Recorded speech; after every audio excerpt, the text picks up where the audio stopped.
श्रीराम समर्थ. नाम आणि सत्कर्म. नाम हा सत्कर्माचा पाया आहे, तसाच कळसही आहे. भगवंताच्या स्मरणात केलेले कर्मच सत्कर्म या सदरात पडू शकते. भगवंताच्या विस्मरणात केलेले कर्म सत्कर्म ठरू शकत नाही. समजा एखादा मनुष्य नुसते तोंडाने राम राम म्हणतो आहे, परंतु भगवंताच्या स्मरणात नाही, तर मग राम राम म्हणण्याची त्याची क्रिया सत्कर्म म्हणता येईल का?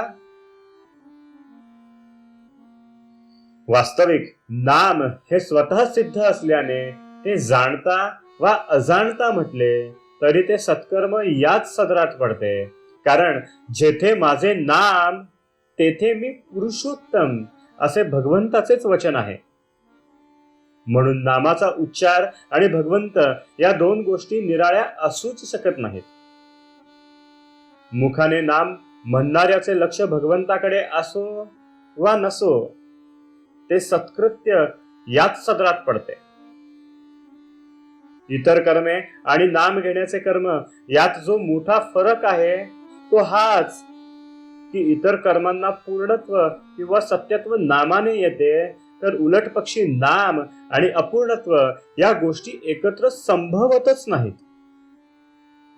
म्हणून नाम भगवंताच्या स्मरणात घेतले किंवा कसे हा प्रश्नच उद्भवत नाही. किंबहुना नाम मुखी आले की सत्कर्मे होऊच लागतात. मूल झाले की मुलाच्या आईला पाना फुटणे, मुलाचे लाड करणे, त्याच्यावर सर्वतोपरी प्रेम करणे या गोष्टी जशा न शिकवता सहजच होतात, तशीच स्थिती नाम घेणाऱ्याची सत्कर्माच्या बाबतीत होते. इतकेच नव्हे तर त्या आईला जर म्हटले की तू मुलाला जवळ ठेव, पण त्याच्यावर प्रेम वगैरे काही करू नकोस, तर ते जसे तिला शक्य नाही, त्याचप्रमाणे नाम घेणाऱ्याला सत्कर्मे टाळू म्हटले तरी टाळता येणार नाही. सत्कर्मे फळाला आली असे केव्हा म्हणता येईल? तर भगवंताचे नाम मुखी येईल तेव्हाच. परमात्म्याने आपल्याला सांगून ठेवले आहे की तू माझा बाबास असे तुला वाटते आहे ना, मग तू प्रपंच अतिदक्षतेने कर, प्रयत्नाला कधी मागे पाहू नकोस, पण फळ देणारा मी आहे ही भावना ठेवून तू वाढ. जी परिस्थिती येईल त्यात समाधान बिघडू देऊ नकोस, आणि मी जे सांगतो ते औषध घे, ते तुला सर्व रोगातून मुक्त करेल. आणि ते औषध जर कोणते असेल तर ते माझे नाम हे होय.